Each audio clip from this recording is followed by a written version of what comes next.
Hello students, in this lecture of the fire claim account, we are going to solve the practical number 29. The premises of the firm caught fire on the 1st May 2011. The firm has effected a loss of policy of rupees 15,400. The sales from the 1st May 2010 to 30th April 2011 were 1 lakh rupees, out of which 70,000 related to the last 8 months and the sales of the 6th month were 50,000. Indemnity period was 6 months, but business have become normal within 4 months.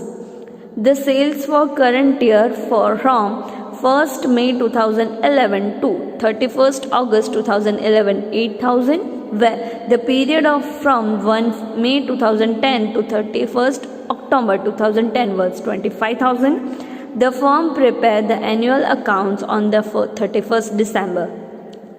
The profit and loss account for the financial year 2010 is as follows.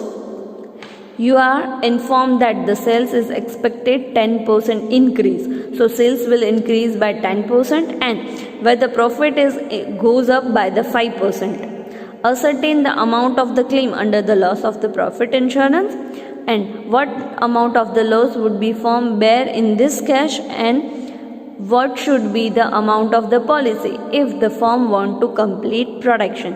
So here we have to find out the three terms. First is amount of claim, then amount of the loss bear by the firm, and the third, what is the amount of the policy if we get the complete production, right? So let's start the calculation for the practical number 29.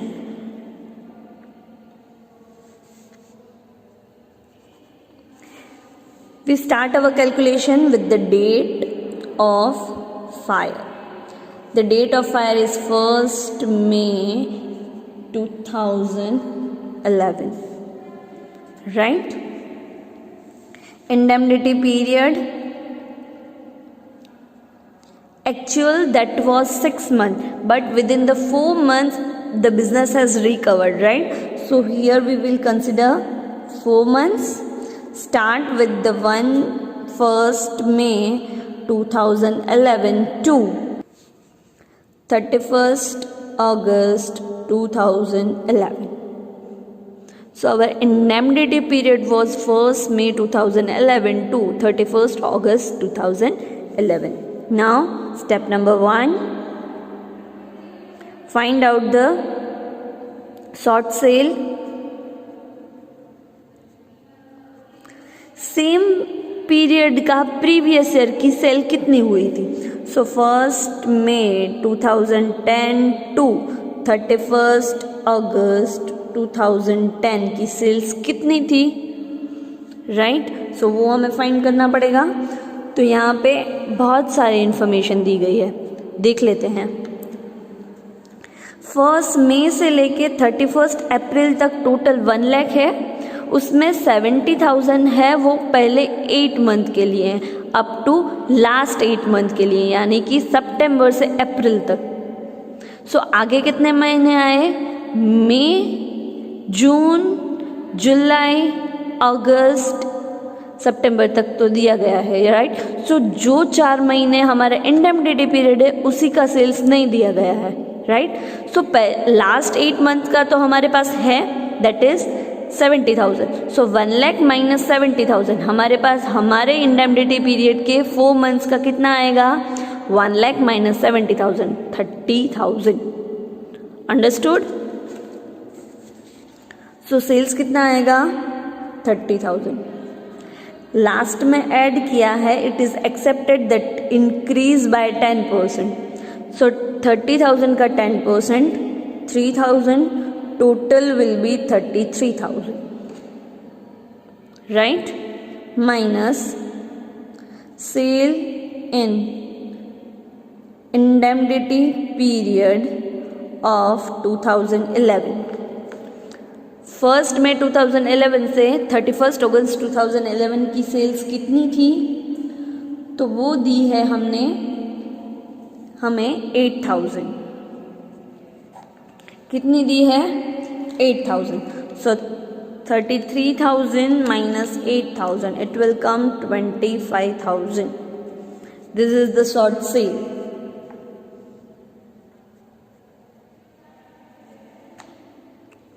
Right. So step number 1 का answer मिल गया. अब step number 2, percentage find करने हैं हमें. पहले find करेंगे on the basis of gross profit. Right. Formula लिख लेते हैं. Net profit plus fixed cost upon sales of previous year. Right. तो पहले तो हमें sales of previous year find करना पड़ेगा और उसके साथ में बहुत सारी एडजस्टमेंट के बाद नेट प्रॉफिट भी फाइंड करना पड़ेगा. राइट. तो सबसे पहले हम नेट प्रॉफिट फाइंड कर लेते हैं. Net profit on the basis of the gross profit. So हमें ग्रॉस प्रॉफिट चाहिए. यहाँ पे हमें ट्रेडिंग अकाउंट नहीं, यहाँ पे हमें P&L अकाउंट दिया गया है. Right. That is total net profit is 8,000, but हमें ग्रॉस प्रॉफिट लेना है, यानी कि गुड्स के रिगार्डिंग जितना प्रॉफिट है वो हमें फाइंड करना है. तो वो इसमें बहुत सारी एडजस्टमेंट हैं जो ऑलरेडी ऐड हो चुके हैं. तो ये अननेसेसरी प्रॉफिट में ऐड हो गए हैं. सो वो हमें सभी रिड्यूस करने पड़ेंगे. तो हम क्या करेंगे, प्रॉफिट में से जो इनकम है वो माइनस करेंगे और एक्सपेंसेस और लॉस प्लस करेंगे. सो नेट प्रॉफिट 8,000 दिया गया है. उसमें से सबसे पहले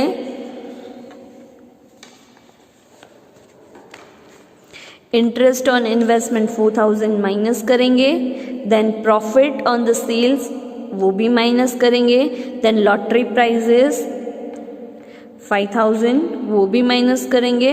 एंड इनकम टैक्स रिफंड 100 वो भी माइनस करेंगे. और लास्ट में यहाँ पे loss of the sales of the machinery है, वो एक्सपेंस है, वो ऐड करेंगे. अल्टीमेटली आंसर निकालेंगे. आंसर आएगा 7,000. आंसर कितना आएगा, 7,000. सो हमने नेट प्रॉफिट फाइंड कर लिया. अब sale of the previous year find कर लेते हैं.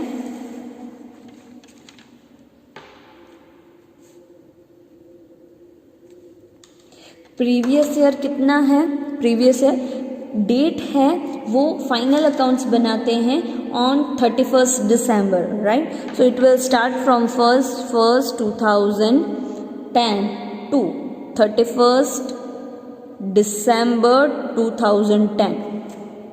राइट. टोटल दिस ईयर का हो गया और वो सेल्स हमें यहाँ पे ऑलरेडी दे दिया है, that is 95,000. So it will come 95,000. Right. Directly percentage find करने के लिए हम वैल्यूज पुट करते हैं फॉर्मूला में. Net profit is 7,000, fixed expense 7,250 जो P&L अकाउंट में दिए गए हैं, divide by 95,000 multiply with 100. So 7,000 plus 7,250 divide by 95,000 multiply with 100.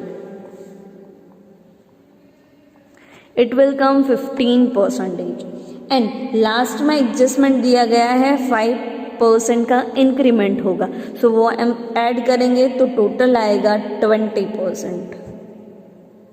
Total कितना आएगा, 20%. Then B,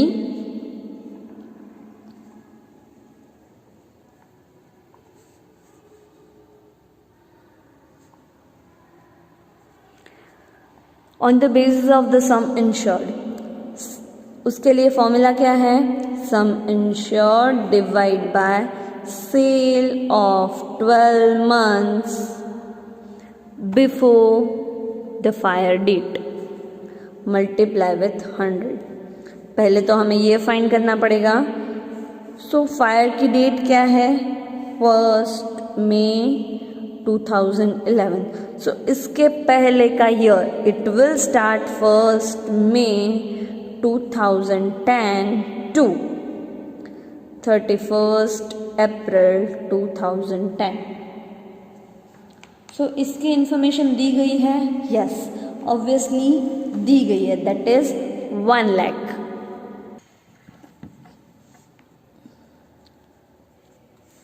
plus 10% increment that is 10,000, total 1,10,000.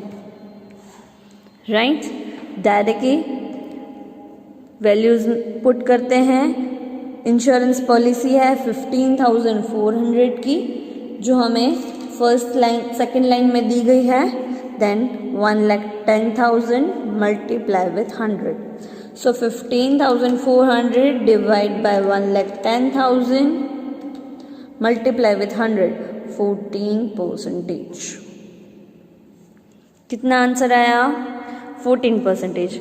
Whichever is lower is to be considered, 20% and 14%. Obviously 14% is less. So let's find out the step number 3.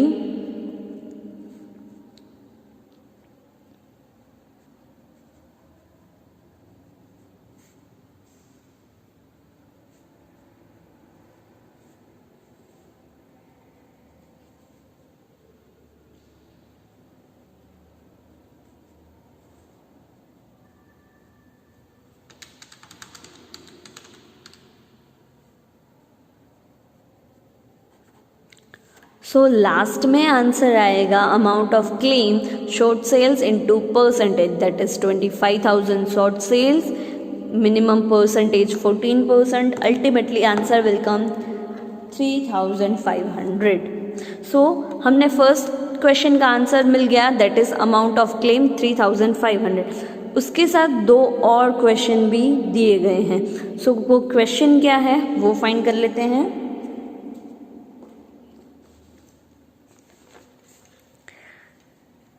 What is the amount of the loss would be firm bear in this case? तो ultimately firm को कितना loss होगा, सो वो हम find करेंगे. Amount of loss, short cell कितना हुआ था? 25,000. प्रॉफिट कितना है? प्रॉफिट किस पे निकालते हैं? ऑब्वियसली सेल्स पे, और वो प्रॉफिट का परसेंटेज है 20%. राइट, ये ग्रॉस प्रॉफिट के परसेंटेज हैं 20%. राइट, सो सेल्स के 20%, 25,000 20%, it will come 5,000. So gross profit 5,000 होना चाहिए था, बट इंश्योरेंस हमने कम पॉलिसी का लिया था, 15,400 का लिया था, इसलिए उसके रिगार्डिंग हमें मिलेगा. सो इंश्योरेंस कंपनी वाले कितने पे करेंगे? 3,500, क्योंकि हमारा अमाउंट ऑफ क्लेम 3,500 है. सो 3,500 का insurance company will pay. So ultimately loss, amount of loss क्या आया? 5,000 ग्रॉस प्रॉफिट होना चाहिए था, वो नहीं हुआ. 3,500 इंश्योरेंस कंपनी वाले पे कर रहे हैं. Right, so 1,500 actual amount of loss आएगा. कितना आएगा? 1,500. राइट, देन लास्ट क्वेश्चन उसी में दिया गया है. What should be the amount of the policy if the firm want to complete the protection. अब क्या कर रहे हैं? हमें फाइंड करना है amount of policy.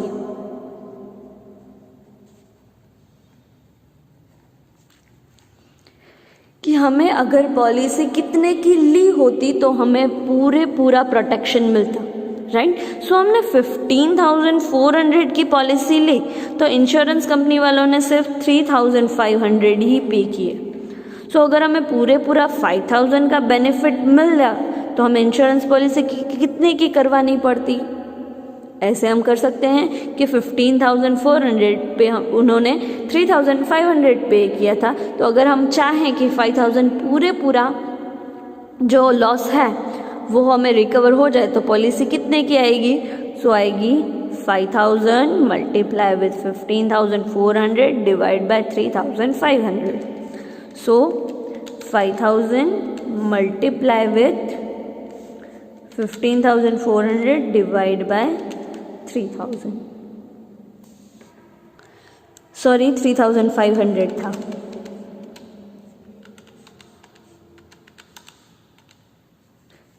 $22,000. Amount is coming 22,000. So amount of policy क्या होनी चाहिए थी? 22,000 की पॉलिसी होती तो हमें पूरा 5,000 का रिकवर मिल जाता. समझ में आया? इसके रिगार्डिंग जो 3 क्वेश्चन थे वो ये हैं. अब हम देखेंगे third type of the sum in which the firm has taken the insurance of the stock as well as asset. इसका मतलब है कि असेट और स्टॉक दोनों का इंश्योरेंस पॉलिसी ले रखा है, तो आप कैसे क्लेम करोगे, right? This is the practical number 8. This is the practical number 8 I have given you in your practice, right? So might be you have solved the sum, but आपने कहाँ तक सॉल्व किया होगा कि स्टॉक की valuation कितनी आएगी वहाँ तक आपने सॉल्व किया होगा, राइट? अब फर्नीचर की भी पॉलिसी ले रखी है इसमें तो, राइट? अगर फर्नीचर की पॉलिसी इसमें ले रखी है तो फर्नीचर का अमाउंट ऑफ क्लेम क्या आएगा, राइट? वो हमें फाइंड करना पड़ेगा.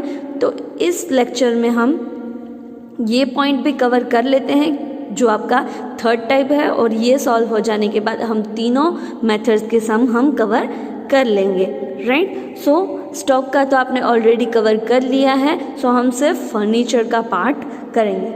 अब पहले देखना ये होगा कि फर्नीचर के रिगार्डिंग कौन कौन सी इंफॉर्मेशन दी गई है. पहले डेट ऑफ द फायर कौन सी है? 15/7/11 इन 2011, यानी कि 15 डेट दी गई है. जनरली फर्स्ट डेट दी जाती है, राइट? और मई हो गया, फर्स्ट डेट हो गई, लास्ट डेट हो गई, बट यहाँ पे 15 डेट है जो आपको याद रखनी है. Then goods of ₹15,000 and furniture 10,000 was saved. So furniture 10,000 का सेव हो चुका है. अल्टीमेटली एक्सपेंस 7,500 पे किया है. Insurance policy for the furniture की पॉलिसी कितने की है? 15,000 की. फर्नीचर की ओपनिंग बैलेंस है 70,000 रुपीज़, और till the date of the fire के बीच में एक फर्नीचर परचेज किया है, वो है 40,000 रुपीज़ का, राइट? और साथ में डेप्रिशिएशन 10% कैलकुलेट करना है, राइट? सो उसके रिगार्डिंग कैलकुलेशन करते हैं.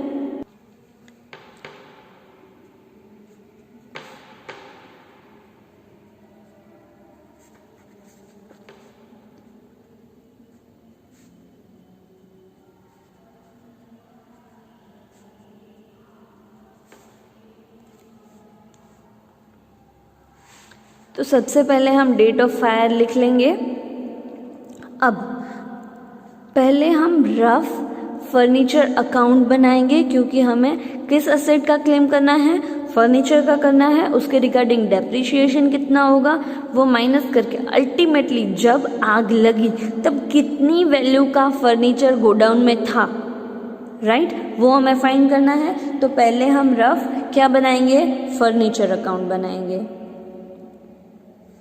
अगर आपको फर्नीचर अकाउंट नहीं बनाना और ऐसे भी आप कैलकुलेशन कर सकते हैं, तो आप कैलकुलेशन ऐसे भी कर सकते हैं without making any account. It is not necessary. तो ये हमने फर्नीचर अकाउंट बना लिया. सबसे पहले हम ओपनिंग बैलेंस लिखेंगे. To balance brought down. Opening balance is given, sorry just 1 minute, 70,000, right? Closing stock और बाय बैलेंस कैरी फॉरवर्ड, यानी कि till the date of the fire last में कितना फर्नीचर था वो हमें फाइंड करना है, राइट? सो ये तो हमें फाइंड करना है. उसके दौरान हमने थोड़ा फर्नीचर परचेज भी किया था 40,000 का, राइट? और डेप्रिशिएशन हम यहाँ लिखेंगे. डेप्रिशिएशन अकाउंट 70,000 पे डेप्रिशिएशन लागू होगा. सो 70,000 इंटू 10% इंटू अब डेट कौन सी आएगी? So it will start from 1/1/2011 to 15/7/2011। So यहाँ पे कितने मंथ्स होते हैं वो कैलकुलेट करना पड़ेगा।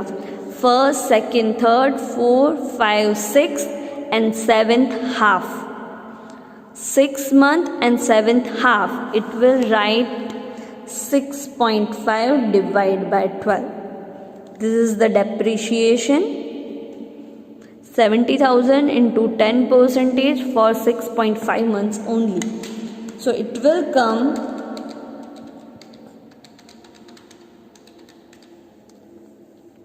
3791.666.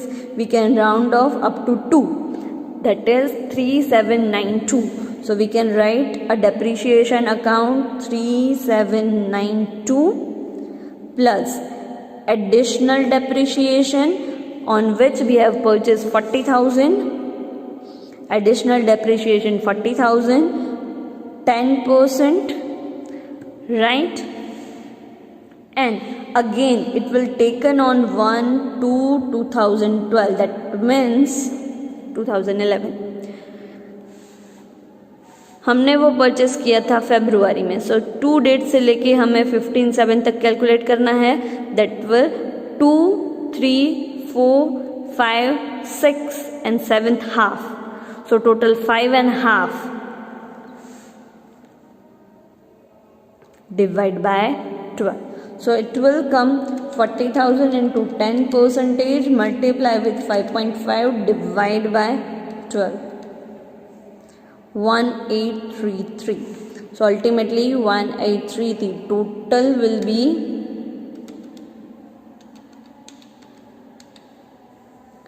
5625. So ultimately total depreciation on the furniture is 5625. We can deduct from 1,10,000 minus 5625. That is 1,04,375. So ultimately on the date of the fire 1,04,375 का furniture godown में था। अब हम देखेंगे 1,04,375 का टोटल था, उसमें से सेव कितना हो गया? 10,000 का आई थिंक, यस 10,000 का जो भी माल था, सॉरी फर्नीचर था, वो तो सेव हो गया। सो 10,000 माइनस करेंगे तो अल्टीमेटली लॉस हुआ 94,375. सो अमाउंट ऑफ लॉस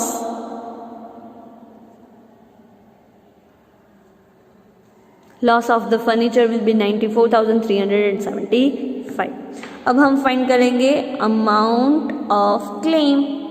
जैसे हम स्टॉक के फाइंड करते हैं ऐसे ही हमें किसके फाइंड करने हैं? फर्नीचर के। इंश्योरेंस पॉलिसी हमने कितने की ली थी? यहाँ पे एवरेज क्लोज लगेगा, राइट? हमने इंश्योरेंस पॉलिसी ली थी 50,000 की। Obviously total furniture 1 lakh rupees का था, हमने इंश्योरेंस सिर्फ 50,000 की ली थी। इसका मतलब है अंडर इंश्योरेंस है तो एवरेज क्लोज लगेगा। सो जब 50,000 की इंश्योरेंस पॉलिसी थी तो डैमेज था 1,04,375. So actual damage is 94,375. So what would be the amount of claim? So 94,375 multiply with 50,000 divide by 104,375. That is 45,209. We can round it off 9.58. So we can round it off the 45,210.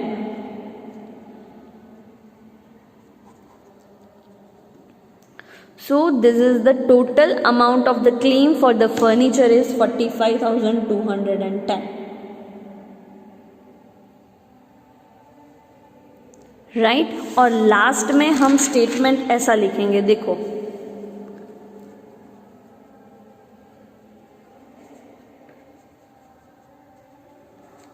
First हम लिखेंगे amount of claim for stock, जो आपने पहले ही find किया होगा। और उसका answer क्या आता है वो देख लेते हैं। वो आंसर आता है 52,216।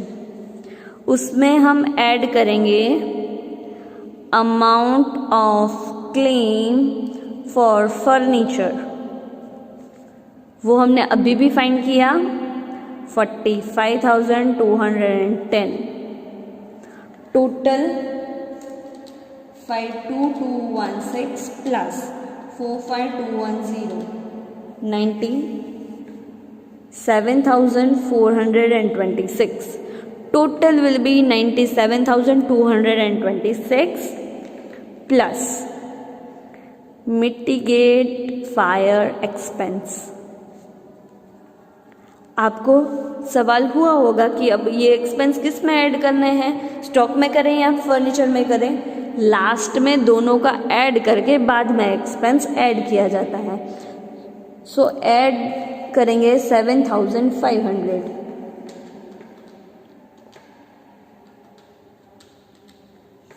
आंसर आएगा 1,04,926 अमाउंट ऑफ क्लेम।